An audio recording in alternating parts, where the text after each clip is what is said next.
one thing I do remember that we did now when I went to school, when it be real hot, see, we didn't have no air conditionings and stuff in the schoolhouses then like we do today.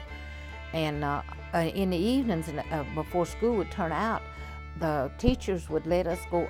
We had a real pretty place over on the other side of the hill from where the schoolhouse was at, and they would let us take our books and go over and sit under them shade trees and have our last 2 lessons. And we loved that, you know, get out of that hot schoolhouse. No, we didn't go to school with blacks. We lived in Clinchco, but the blacks had their little section off to themselves, and they had their own schools, their own churches and everything. So we didn't go to school with the blacks then. And I never went to school with no blacks as long as I was going to school. It was pretty rough back then. They didn't treat the blacks then like they do today, which I think is wrong for the way they used to treat the blacks, because they're human just like we are. And God made them just like He made us, and God don't see color. So they're just as much human as we are. I just think the children played together all the time.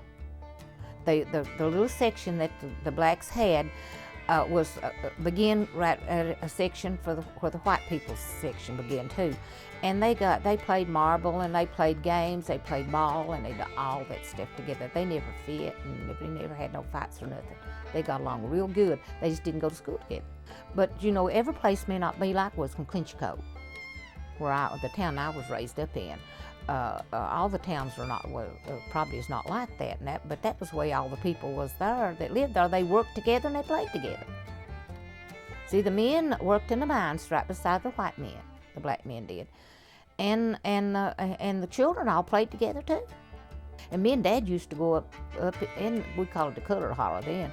We used to go up there and listen to them colored people sing of the evening. And it just tickled them to death when the white people would come up there and listen to them. We went to their church a time or two, and we got along great with them. They didn't start going to school together in Clinchco until they started hauling them.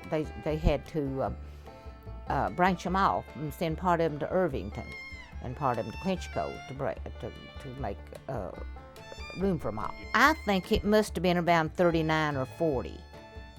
Clinchco was different because they worked together, and the families all grew up together, and they didn't get mean with each other.